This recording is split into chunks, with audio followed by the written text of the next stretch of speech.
Welcome to The Beautiful Side of Grief, your go-to podcast if you're wanting to hear from people who have moved through heart-wrenching loss or those who are at the coalface supporting this process. It's diverse, heartwarming, though most of all it's positive and filled with go-tos that you can use yourself. I'm your host, Helen Morris, and I'm a health professional turned energy healing practitioner after I lost my only child and daughter, Tara, in a car accident in 2017. Energy healing has helped me turn my own heartbreaking loss into a positive, and I want to use my own unique experience to help you navigate your own journey with loss. You will hear from grief coaches, mediums, authors, first-hand loss accounts, plus many more. I'll pop the links to any free resources in the episode notes, along with my website address if you would like to know more about the energy work I do. Don't forget to subscribe or like so you can keep informed of each weekly episode. So now, sit back and relax as we navigate the beautiful sides of grief.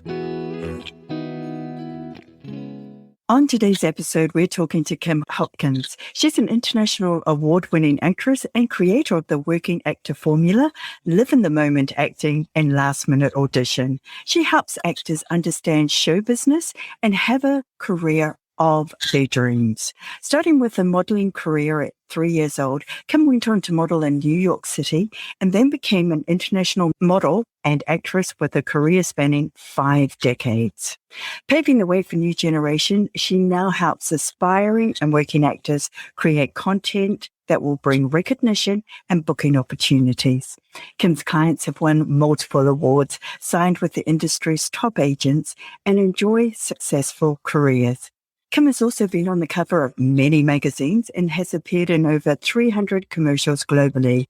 She's a series regular and starred in cult films such as Cheech and Chong's next movie, The Hollywood Knights, and The Happy Hooker Goes Hollywood. She's also appeared on The Tonight Show and many podcasts. A passionate performer, she's also directed and starred in her own films, garnering, listen to this, over 27 awards, including Best Actress, Best Supporting Actress, and Best Director. Now, why am I speaking to such an accomplished actress and coach today? Well, she has a very interesting side occupation of being an end-of-life companion, and that's what we're going to delve into today. Thank you for joining us, and don't hesitate to let me know if this podcast and this episode are of value to you, and any topics you'd like me to cover. Now, sit back and with the cuppa, enjoy my guest, Kim Hopkins. So hello, Kim. It's so wonderful to have you joining me from the other side of the world. Hey, Helen. Thank you so much. It's my pleasure. I'm really excited to be with you. Great. I know that and I'm sure our listeners are very keen to know how an international award-winning actress got interested in becoming an end-of-life companion. Well, it's an interesting thing. A couple of people have asked me lately, and I thought about it. And I realized that I used to do massage therapy, and people started asking me to come over to massage their members when they were in hospice, when they were getting near the end. And it just happened. I would be there and I would be in the room when they passed. I would be holding their hand or holding them or giving them a massage, and that would be it. So it just became something that snowballed, and I love doing it. I love being with people. Oh, that's so beautiful. And how many years have you been doing this now? It's been about 12 or 13 now. And what is it in particular that draws you to keep giving your time selflessly to others? I was just talking with a healer about this. It's my way of giving back, and it really gives me a lot of peace to know what is happening at the end of someone's life. It's really helped me to deal with the loss of my grandmother, my father, my friends. I lost 4 or 5 people during COVID and right after, not to COVID, but during this period. And it's made it a lot easier for me to deal with it. I think I would have been crushed had I not understood And that's so special. I'm sorry to hear of your losses, but there is something special about when you give to others, when you just want to just give yourself freely to help someone else. I don't know. I love people, and I am a giver. I'm not a taker. So I think it's just the way I've always been. That's beautiful. So in your experience, what are the things that an average person is wanting as they near the end of life? Usually they want their family as close as they can have them. And if they can't be there, they want to hear their voice. Even if they can't speak, they want to hear them, or at this point, like be on FaceTime or Duo or Echo. They just want to be comfortable. Very rarely people ask about, food or physical comfort. They're usually concerned with, unburdening themselves of whatever that they've been holding on to, and letting their family know that they are there for them, that they love them. But that's really what I've experienced.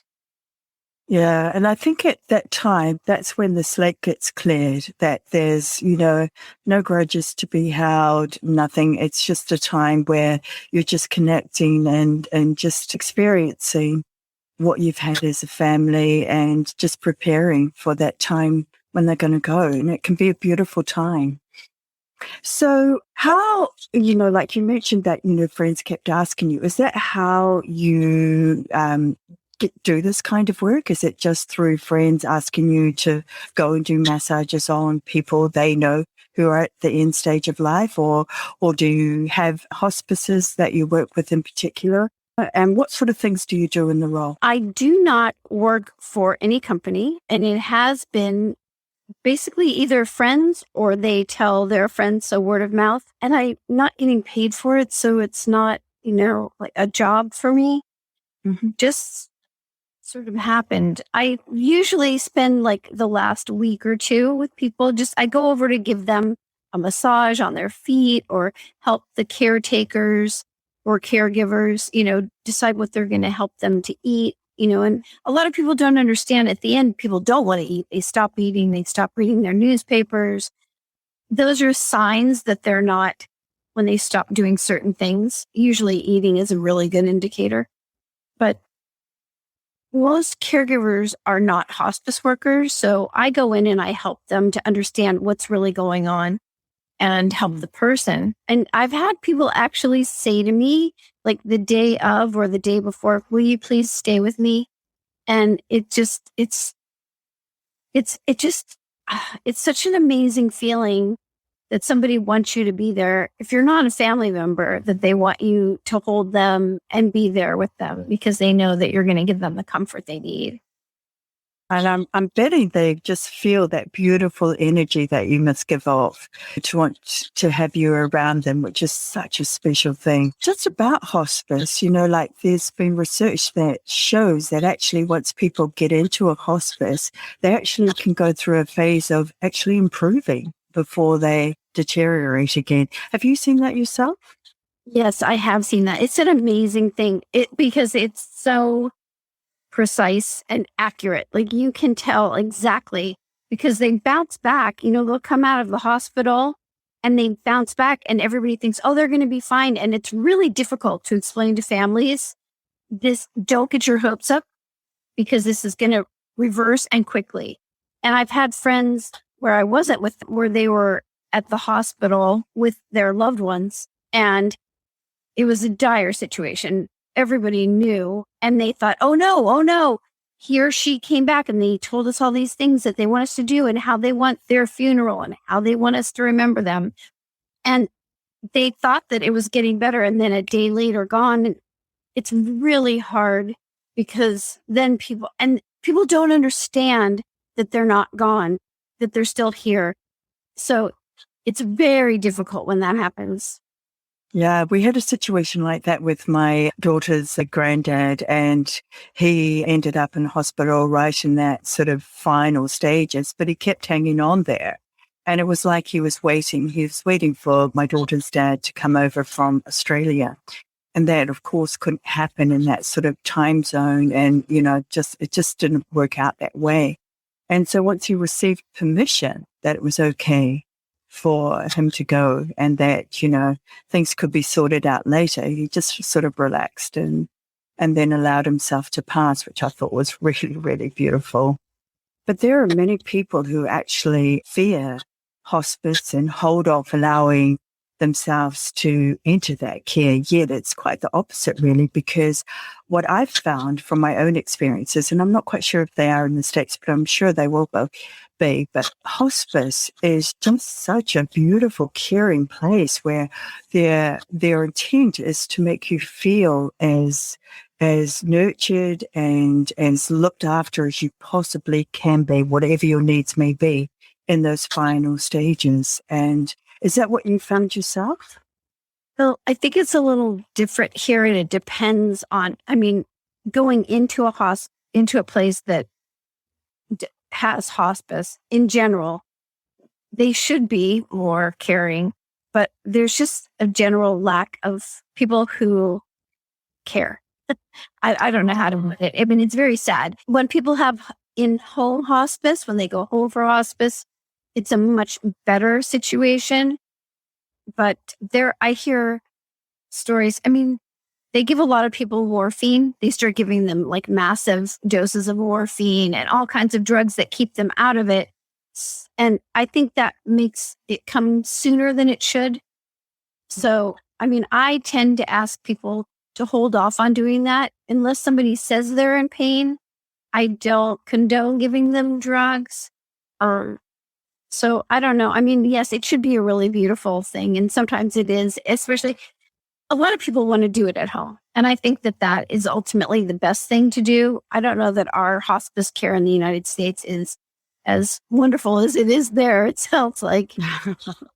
Yeah, like you say, it's all in how it's set up and who's running it and what their end goals are and that. But, I always like the idea of someone just being able to be looked after really well in those final stages is when it becomes too much for the family to do it for themselves at home, because we have a shortage of people being able to actually go into the homes to do this type of care work. So, yeah. So, I guess it's like anything, you get the good, the bad and the ugly wherever you go. But I just love the fact that person that actually makes that time for them so very, very special. But you must experience some distressing circumstances, because there are behavioral changes, there's physiological changes, as well as the grief of close family members as they sort of go through knowing that end of life is very, very close now. How do you keep yourself mentally and emotionally well during these times? I meditate a lot and I do hypnotherapy. I really do take excellent care of myself. I like to put candles in the bathtub and meditate, and I get massages, and I take very good care of myself. Oh, that's good to hear. Because I just know from my own personal experiences that it can be tough unless you've got a go-to and some things that will help you just ground yourself and center yourself again. I've also heard, and I don't know if you've experienced this yourself, but towards the end of life, those who are experiencing that can actually get visitations from loved ones who have passed over. And this is almost like an indication that, their time is nearing. And I've even heard that it's so strong in some facilities that they actually do their bookings based off what their patients or the people that are in care are saying. So have you found this yourself? I haven't experienced it with anybody myself personally, but my father's hospice nurse said that my father was a stand-up comedian, and the night he passed in the morning, that evening at like 2 a.m, he called his nurse and he said, "You have to get me ready to go on. The show's got to go on." And he started talking to all these people, and she was writing down the names, and they were all people that had passed. She said it was the most amazing thing. She said he actually put on a show, but he was talking to all of these people. And I thought, that's so wild. I've never experienced it, but the names that she wrote down were people like Lenny Bruce. I mean, it was amazing. And so I thought, she said, he was just talking like they were right there.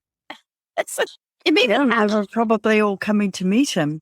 Yeah. I mean, it made me feel very good. I mean, I didn't cry when my stepmother called me.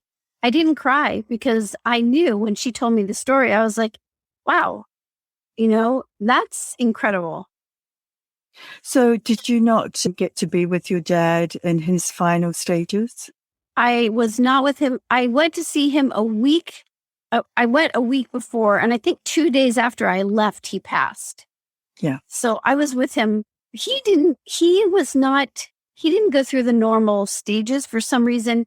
He had been in the hospital for a while, and they were unable to put a stent in because his arteries were so brittle. So he went home. And actually, while I was there, the doctor came and sat down on the couch with my stepmother. He said, we don't really understand why he's still here. Like, all of his organs are shutting down. And for all intents and purposes, he should be gone. He never went through, to my knowledge, any of the end of life that I've witnessed. He just he was eating huge meals when I was there. He was having, big fettuccine Alfredo with chicken marsala. And I was like, well, now I know why his heart's the way it is. But, he was unusual, I'll say. And I think that's what we have to understand, is that it can be so different for each and every person that time. And I know that some people just wait until all their family members have left to have a bit of a break, and then they'll pass because they don't want everyone to be there. And, look, I know my mom, she didn't let on. At least at the time she passed, I was 23, and I'd spoken to her the week before. And so she knew, I know that she knew that she was in those very, very final stages, but she never ever let me know. So obviously, and I just take that was her wish. If she wanted me back, then I guess she would have let on to me sooner. So you just have to embrace whatever it is that is happening for them. Yeah, honor what their wishes are. No, go. I just honoring people's wishes is a huge thing, and they let you know. Yes, and so I understand that you've also had some amazing experiences as people transition. Would you like to share with us some of those? Sure. I think a really incredible thing was one of the people. I was with him the day before, and I said, I'm going to go now, and I'll see you tomorrow. And he kept his eyes closed, and he said, okay. And then he told me that, he felt really good, that he was ready to go. And he was very quiet and very peaceful. And I said, you're an angel. He said, no, you're an angel. And I thought, oh my gosh. And I left, and I got a phone call, and they said, you don't need to come back tomorrow. He just went right after I walked out the door. That was it. So I was like, what a blessing to have somebody say that to you right before they go, and knowing that he, was concerned about his friends being upset. But there was also a gentleman who needed to get things off of his chest and asked me not to tell his family. He was almost 90. It was a few years ago. He had been in the military, and he told me that he had to kill a man, during battle. And he also had to kill the dog. And he was crying when he told me this story. It was so much of a burden for him, and he needed to let it go. But he didn't want anybody to have been disappointed or think anything less of him. So he shared that. And like I said, having people ask you to stay with them, or, put their arms out and hold you as they're going is it's an incredible thing to feel that energy leaving that body and know that it's still with you. You feel it go out of the body, but it's still with you. It's in the house, and it's around you, and it's just the most, it's indescribable. I really can't come up with words for it. I use the same words, and they aren't proper. That's Must feel so beautiful, and it must keep you just wanting to keep on doing this for others, just to help them transition so peacefully and beautifully, if you can. Well, I hope to be able to keep doing it. Yeah. So tell me, how has this work, doing what you're doing, changed your life?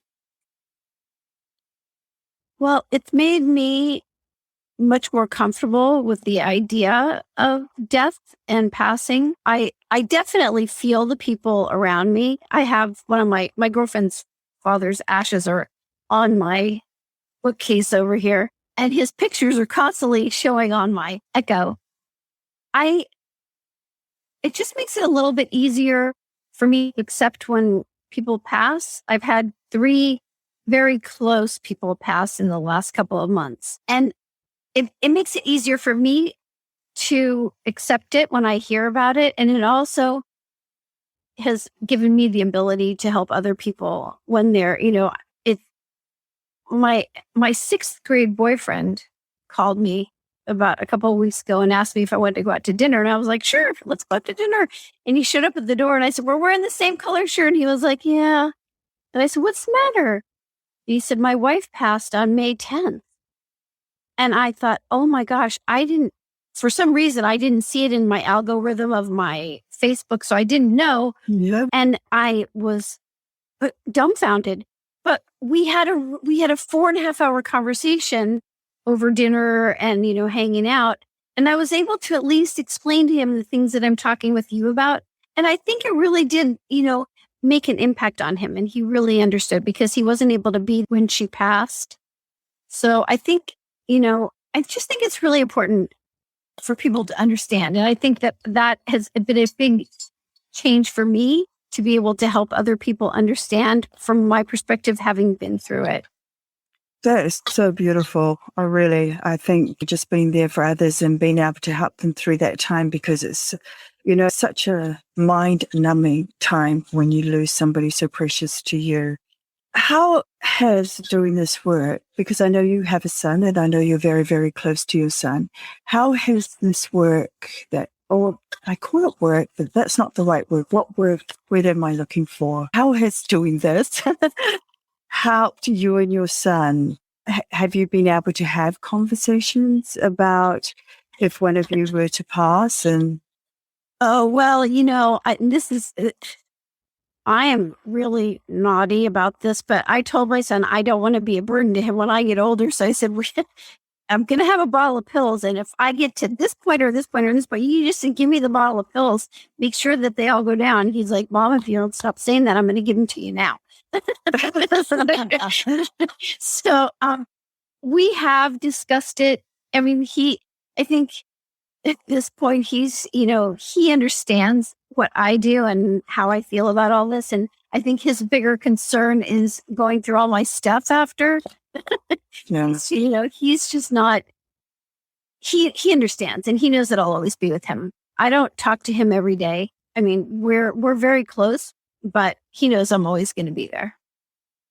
And, this is what I find when I'm talking to a lot of people is that, end of life care, the care that people want at the end of their life, as well as their wishes, are just not often discussed until it becomes very imminent that they need to be discussed. And, I'd like to see so many more of us having these open conversations and being able to say, well, I'm not being macabre, but let me just tell you about what I would like my end of life to be and how it would play out. Because there are some people I know of a husband and wife that I was told about. And the husband just said, just let me go. I don't want any heroic measures. I don't want any medications. When my time is up, it is up. And I'm really quite happy and at peace with that. The wife, on the other hand, she was saying, no matter what it takes, you give me everything, every possible thing that you can to keep me here. And that's why I think we need to have these conversations, because just as we're all individuals, so are our wishes. Is this something you're comfortable with doing? Oh, yeah, I think everybody should have, you have to have a will, but I think you need to have some kind of a written document so that people understand exactly what you want. Because honestly, when they try to revive you, it is not pretty. They break ribs and, it's just a very painful, awful way to go out. For me, I wouldn't want heroic measures. And especially when you're in your 80s or 90s, it's really hard on, it's just not a pleasant situation. I think everybody should have the discussion, no matter how old you are. I think it's just something I actually did tell my son, I would love to be cremated. I want to be put into fireworks. I want everybody to go down to the beach and have margaritas and tequila shots, shoot me off and say goodbye and, have a big fireworks show. And that's what I would love for him to do. So I think it's really, he knows that. Everybody who knows me knows that. It's on Facebook all over the place. I think that people need to be more open about discussing this because it isn't macabre. It's very practical. And it also helps people when people are passing that they understand that they're doing something for them. They're doing what they wanted to have done. I think that takes a lot of the burden, and it also takes a little bit of an edge off of the loss. Yeah, I agree with that 100%. And also people don't know what is around the corner. They don't know what tomorrow is going to bring. That was like for me with my daughter. I would never have known that at 18 and a half, that was her time, that she was going to be gone. And so I think we never know when somebody's going to take a fall and become incapacitated. So the sooner you have these conversations, the better you'll know how to care for your loved ones and what their wishes actually are. So, yeah. Probably. I know that volunteering for me, and my listeners know this too, because I talk about this, that for me, volunteering changed my life. Just giving myself to others in any sort of service I can do. It gives me a sense of peace and calm, and I always feel better doing it. And, every once a week, I go and do volunteer work. And I know it's not always easy for people. It's not always easy for me. But I think it just allows you to have such a greater awareness. Is that how you find it as well? I absolutely think so. And I will tell you, which is really interesting, when I was, I think, 12 or 13, I begged my mother to let me be a candy striper and volunteer at what they then called the old age home. Now it's a residential home. But I did that for like 3 years. I would go 3 times a week and help the elderly people, which I am still doing to this day. That was a really big part of my life. I volunteer a lot in different areas. My son, I taught him very, very early on to volunteer and give your time. There was a little girl, we went to the hospital for him for something at UCLA, and there was a poster of a little girl who had gotten meningitis from a mosquito bite, and her mother was begging people to come help pattern her on a light box in this tiny little apartment. It was about 20 miles away from us. And I used to take my son, he was about 3 or 4 years old, and he would sit there and watch me do that. And so it got integrated into his lifestyle. And regardless of what it was, when I was doing the AIDS marathon, I had him come with me at 7:00 in the morning and volunteer and give water. I think it's just really important to volunteer in general. But if you grow up and if you teach your children to do it, it becomes a part of their life. And I think it's just key to having a wonderful life for yourself. And I feel like it just centers you and grounds you so much more if you've got that in your makeup and do it without thinking, because, I've discovered since I've really got into it a lot since I lost my daughter. But what I find is that everything else that I thought was important falls by the way. So no longer am I into like how much money I'm going to be making or, what sort of home I'm living in and all those things. They just pale in comparison to what I can do for others. That's what really fills my heart. That's what gives me a kick. And I think, the more that people understand that giving of themselves actually opens them up and they get more coming back to them, then I think the better the society we will have around us. But that's just my opinion and my thoughts about that. Good opinion. How long ago did you lose your daughter? I lost her 4 years ago. Yeah, just over 4 years ago. So in the scheme of things, probably not that long because there was just her and I didn't have a partner. And so her loss was like huge, huge.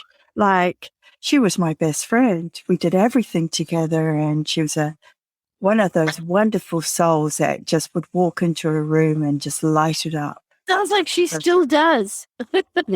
Yeah, well, she does. I think she's the one that's going, get off your butt, Mum, and go and do this podcast and keep doing this, even though it's tough sometimes. And I just am grateful every single day. I'm grateful for the beautiful memories I have of looking after this. And don't get me wrong, she was incredibly challenging. She was not an easy child to parent. And so I really had to up my game. But even that I'm so grateful for because, that's just lifted me onto another level altogether. And so that's how I personally choose to remember her and honor her, is just by remembering all the beautiful aspects and times we shared together. It's so touching. It really is touching. And you have such a wonderful attitude. You really do. No, I think, but it's come from hardship. Don't get me wrong. I think hardship has been my teacher, not having things easy. And then I've been able to sort of really recognize what is important, what isn't important. And that's why I do this podcast. If I can make somebody else's life a little bit easier with what they're going through, then my job is done. That would make me feel very, very proud. And that's why I keep doing what I'm doing. So, but anyway, I want to know from you, enough of this, I want to know from you, what is one thing that's really made your day brighter or happier, either today or this past week? I connected with this gentleman who is, I think I would call him a healer, but it was just a chance thing. But somebody said, find an accountability partner. And I met this gentleman and we talked for about 2 hours, and he pointed out some things to me that my way of thinking on certain things. And it's just, it's made me, I'm always been really happy. But he asked me why those things made me happy. I thought, what do you mean? What does it make you happy? Well, it makes me happy because I like when other people are happy. He said, but what is it about other people being happy that makes you happy? I said, I don't know. It gives me joy. He said, but what's the joy? So I've been thinking about that, and it made me even more joyful. I can't explain it. It just has been a really bright spot.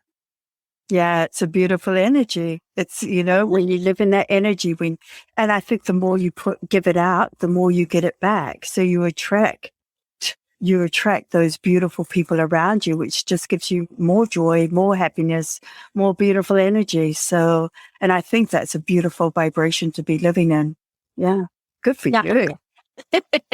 Yeah. So when you have a day that, we've got an expression here, I call it turns to custard. When your day turns to custard, what's your go-to to get you out of it, to pivot and put you back on track again? I don't have many days like that. I'm very intentional about how I plan my days, and I start every day journaling and with gratitude, and I practice gratitude all day long. I'm grateful for everybody who's in my life, my cats, my home, my car, everything. Yeah. So I guess I usually get in the bathtub and, take a bath and listen to some music and then go meditate again. That's generally what I do. It's rare. How beautiful. I'm pretty much like that too. My days are great. Doesn't matter what I'm doing. I'm grateful that I had that opportunity to do that. And I think when you live in a place of gratitude, you have more good days than you have off days. So that's great. That's a great way to be living. So let's finish up with, what are the 3 things that you would like to leave our listeners with? The 3 things. Well, 1, I just wish that people would understand that your loved one is with you, and you just need to look for the signs that they're there. They give them to you. They let you know.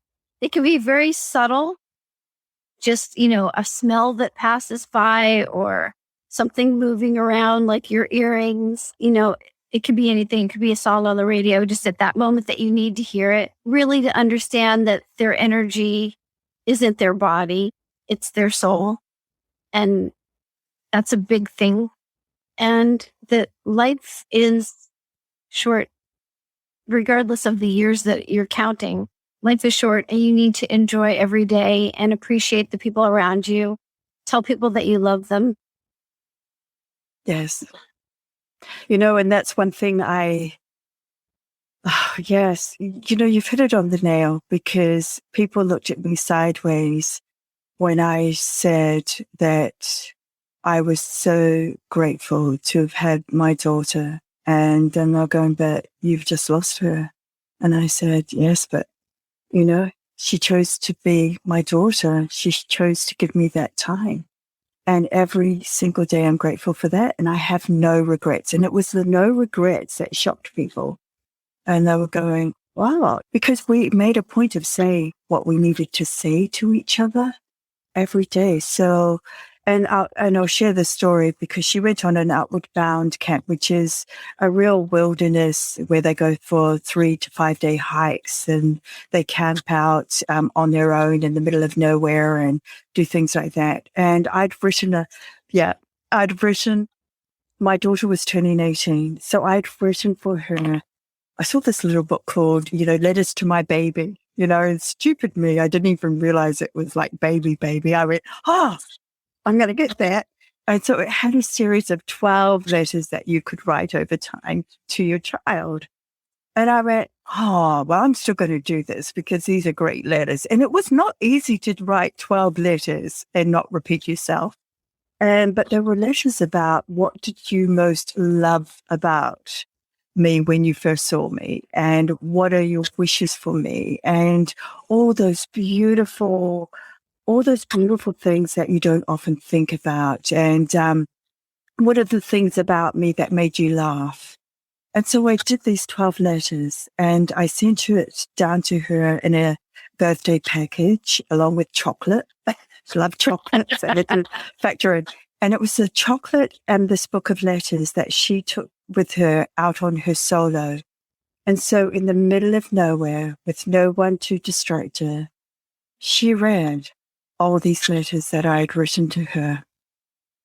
And so she knew exactly how much she meant to me, exactly. Oh, she always knew that anyway. But, it was just how proud I felt that she had that opportunity to know exactly every single thing I loved about her. That is so special. That is so special. And so sometimes those things that are hard to do, it's worthwhile taking the time to do, because you never know. And that's why I had no regrets, because I knew she left knowing that I loved every single thing about her, even if there were times that we didn't always get on well together. Underneath it all was unconditional love. And that's what matters. Kim, you just have the most beautiful, beautiful energy and way of looking at life, and what you're doing for others in their final days is just so, so heartwarming. And I just want to thank you from the bottom of my heart. And I'm actually tearing up now, because this is how emotional you're making me feel. I want to thank you from the bottom of my heart for sharing that with us today. So much. You're amazing. You really are. And thank you so much for doing this for other people. Hey, thanks for listening. If you enjoyed this episode today, be sure to share it with others. Hit the subscribe or like button so you can be notified of each weekly episode. Also, let me know how I'm doing, especially if there's more you'd like to know that perhaps we didn't get time to touch on today or in past episodes. And if you're after resources to help you out on this journey, or more about the energy healing work I do, hit the Healing to Be You link.